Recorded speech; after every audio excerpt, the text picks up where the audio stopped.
Assalamualaikum warahmatullahi wabarakatuh. Sahabat UMKM dimanapun Anda berada, berjumpa kembali di Jabari Channel. Ini adalah channel operasi pemasaran UMKM Kabupaten Bandung. Dan dalam podcast ini kita akan ngobrol santai namun penuh makna bareng para pelaku UMKM yang inspiratif.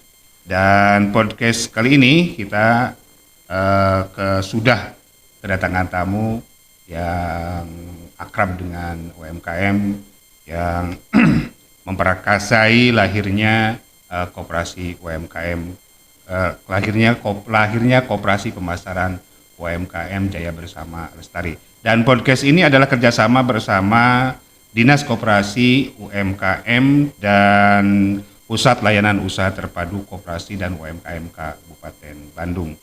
Dan tentunya untuk mempersingkat waktu, kita sudah kedatangan tamu Ketua Koperasi Pemasaran UMKM Jaya Bersama Lestari bersama Kang Dani. Ya.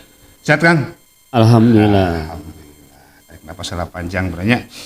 Oke Kang, ini kita sudah terbentuk Koperasi UMKM, ya, Koperasi Pemasaran UMKM Jaya Bersama Lestari. Ya.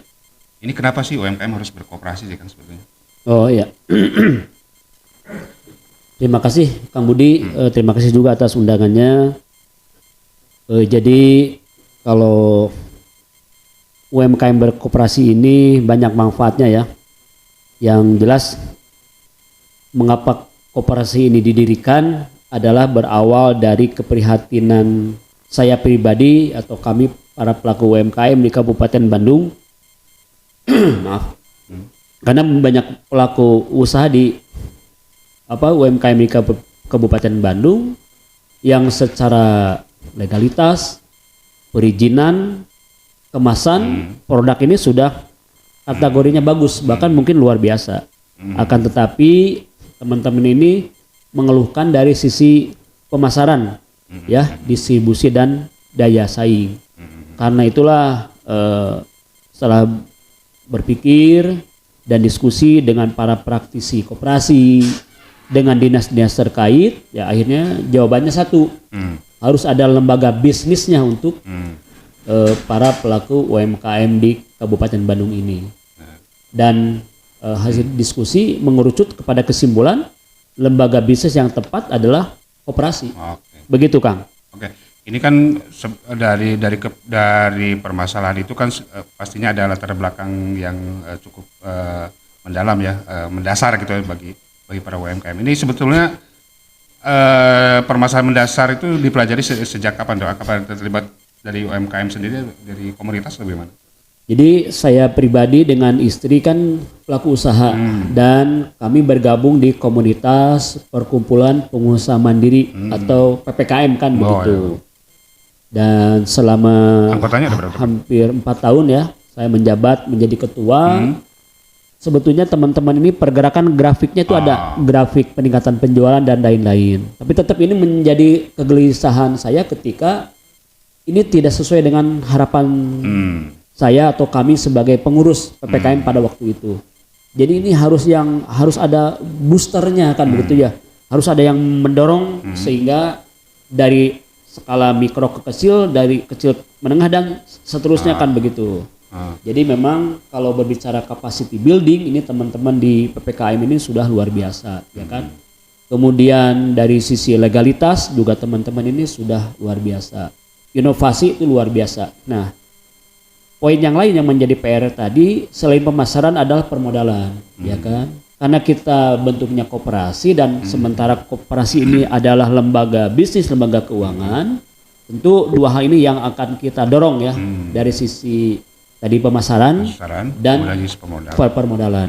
Begitu Kang. Itu jadi permasalahan nyata di lapangan tentang UMKM Kang. Persis seperti begitu ya. Ini juga pengalaman kami pribadi ya. Saya dengan istri juga pelaku UMKM ya. Jadi tidak lebih tidak kurang karena ya boleh dikatakanlah ketika kami harus kesana kemari ngingkig kan, diingkig, dibawa barang ke toko A, toko B, toko C. Coba kalau ini dilakukan secara kolektif ya. Secara kolektif bahwa kita datang atas nama koperasi ini saya kira gaungnya akan berbeda ketika kita bergerak secara perorangan. Konsentrasi dari pemasaran dari koperasi pemasaran sendiri itu bagaimana Kang bisa dijelaskan? Apakah pemasarannya seperti apa? Ya, memang fokus utama kami itu di pemasaran, tapi kami tidak berhenti di situ. Kami juga menyentuh pelatihan ya. Nah, pelatihan nanti akan berfokus kepada pelatihan digital marketing. Oke. Ya, karena dunia digital ini kan katakanlah menjadi suatu keniscayaan kan, Betul. sesuatu yang harus dilakukan. Mau tidak mau, suka atau tidak suka ya sekarang zamannya digital kan begitu. Selain itu juga selain pelatihan digital marketing, tentu juga kita fokus di peningkatan kapasitas SDM UMKM ya, memang selama ini juga sudah kita lakukan, tapi akan lebih kita kerucutkan kembali dan penguatan merek lokal, dan kedepannya juga ingin menjajaki pembiayaan berbasis komunitas atau berbasis koperasi, dan ini sangat memungkinkan gitu kan. Ya. Oke.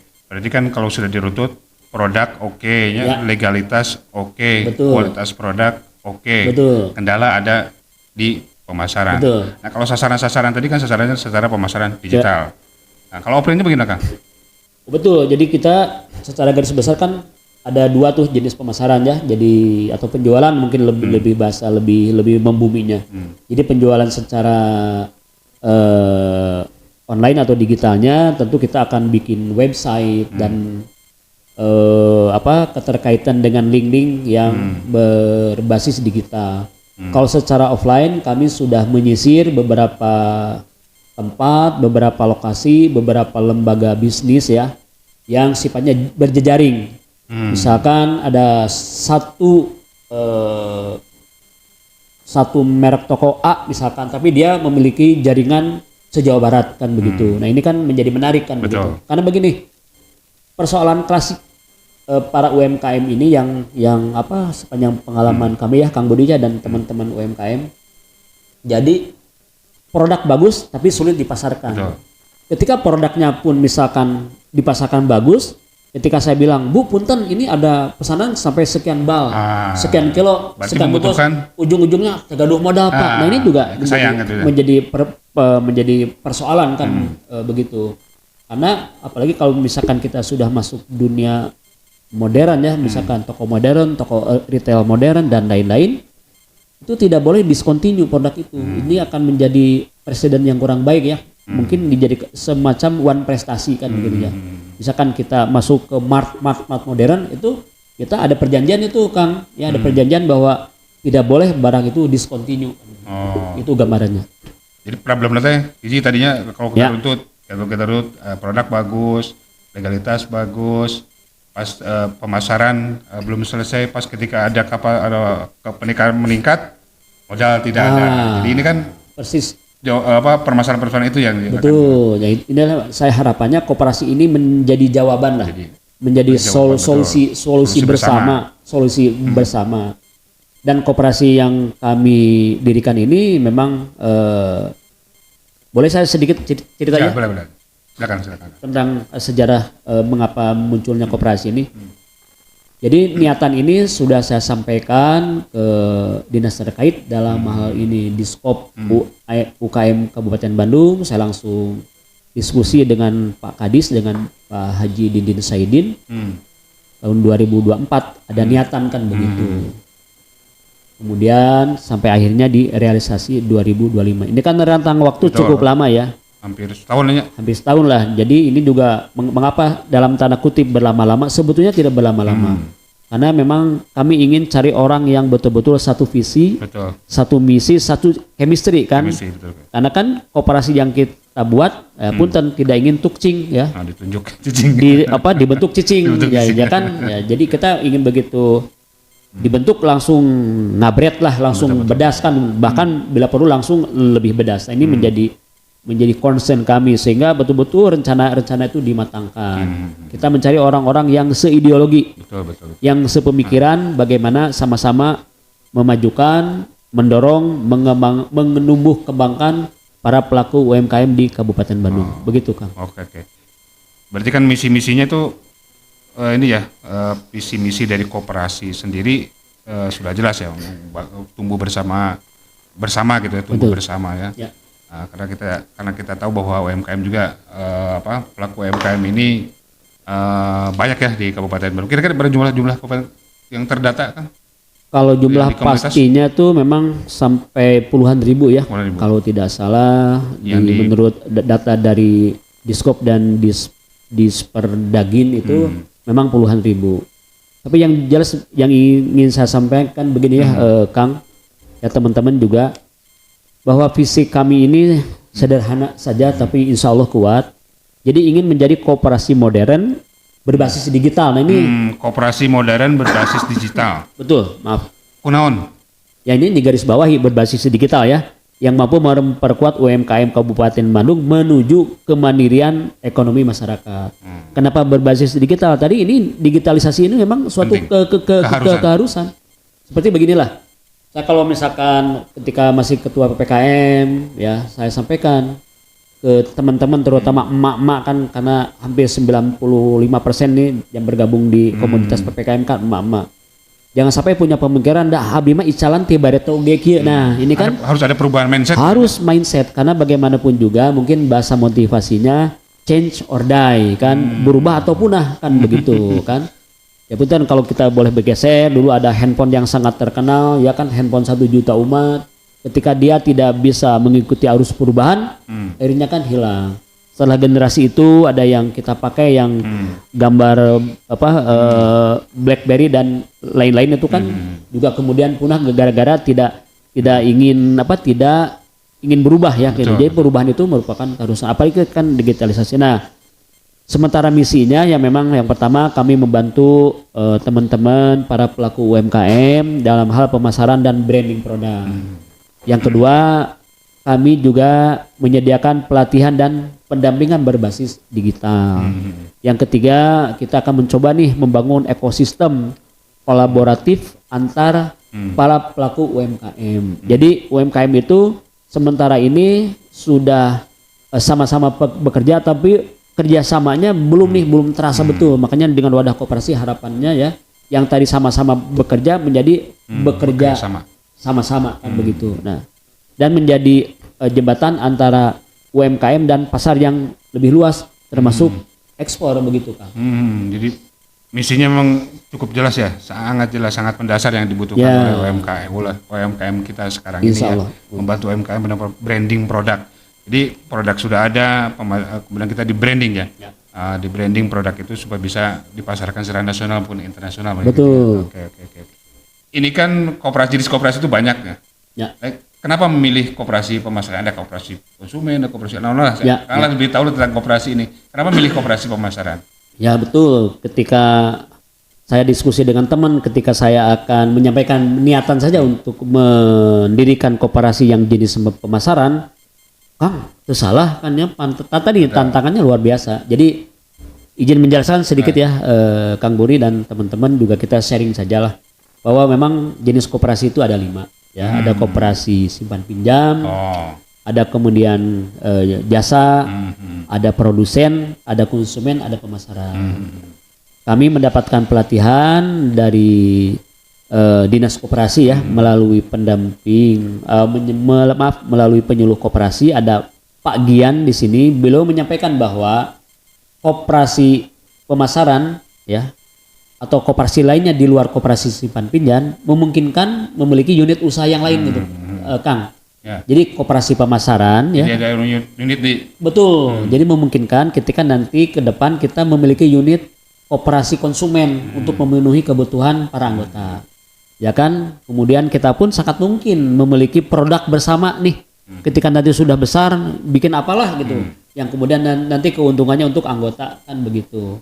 Termasuk juga bila mungkin ke depan kita juga memiliki jasa, misalkan punya jasa usaha rental mobil, ya kan?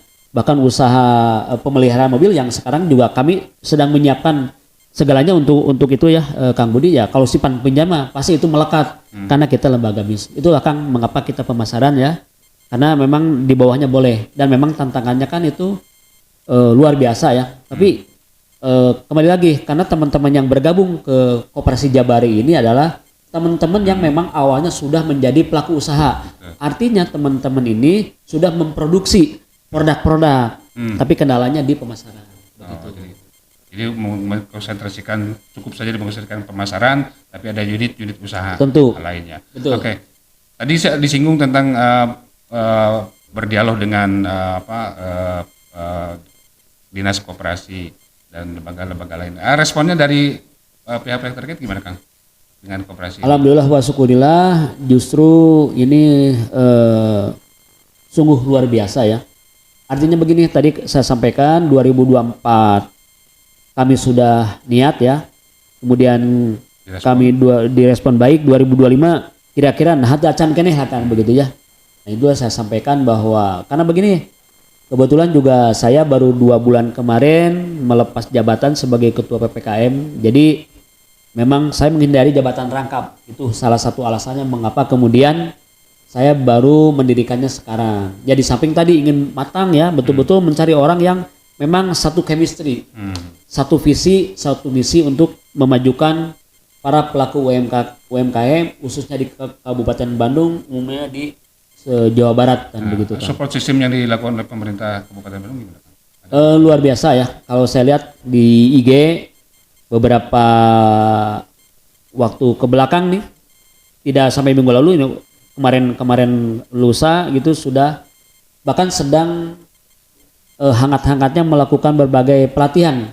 Apalagi kan sekarang kita bagaimana pemerintah Indonesia kan meluncurkan Operasi Merah Putih. Saya lihat memang ini penyuluhan-penyuluhan tentang koperasi atau pelatihan-pelatihan tentang koperasi sedang giat-giatnya. Dan saya juga banyak lembaga yang dilibatkan. Saya lihat ini hal yang sangat positif ya untuk perkembangan koperasi.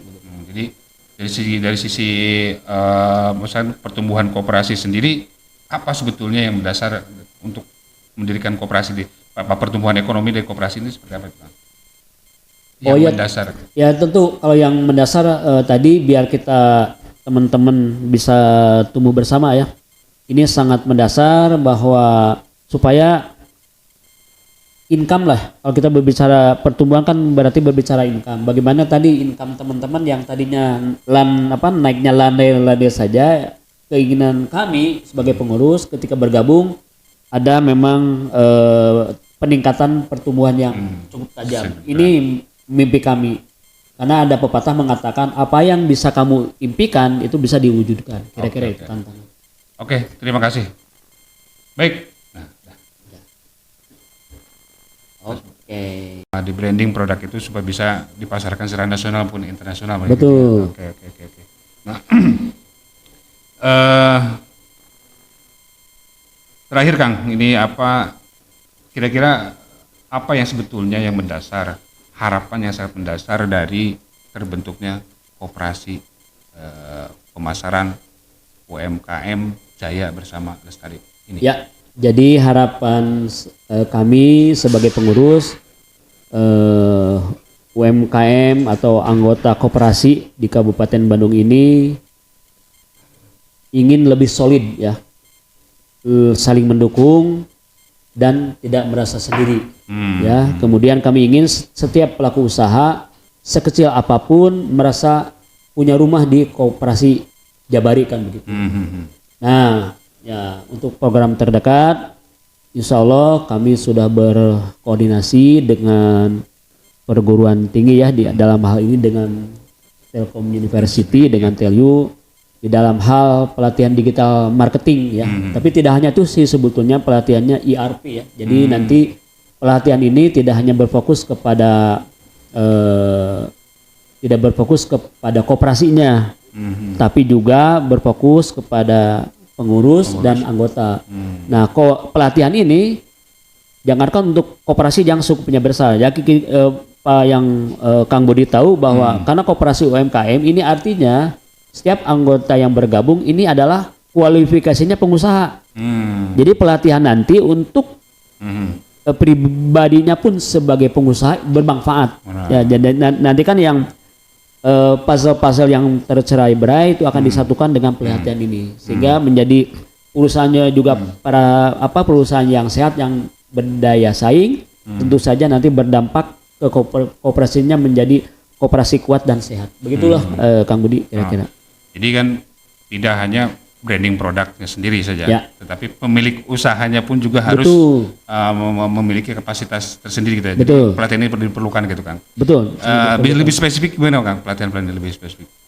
Jadi pelatihannya ini nanti kita akan bagaimana akan dibuatkan websitenya khusus. Karena beginilah, yang lainnya misalkan seperti contoh, sementara ini kan yang terkecil saja, izin saya menyampaikan begini, Kang Budi. Koperasi ini kan koperasi pemasaran, ya, yang tantangannya satu, sebaran para pelaku usaha ini dari mulai Kabupaten Bandung cukup luas gitu ya. sangat luas, bahkan sangat luas, dari mulai Rancabali, Ciwidey sampai ke Cicalengka yang bergabung itu satu, ya. Ini dari jangkauan para anggota ini yang bergabung itu sangat luas. Yang kedua, ini dari jenis usahanya juga kan berbeda-beda. Ini kan menjadi tantangan tersendiri, ya. Jadi mengapa kemudian ini harus berbasis digital? Contoh lah, misalkan ketika nanti teman-teman bagaimana ini yang simpel saja, ya. Misalkan bagaimana untuk membayar kewajiban, ya, simpanan pokok atau simpanan wajib, ya.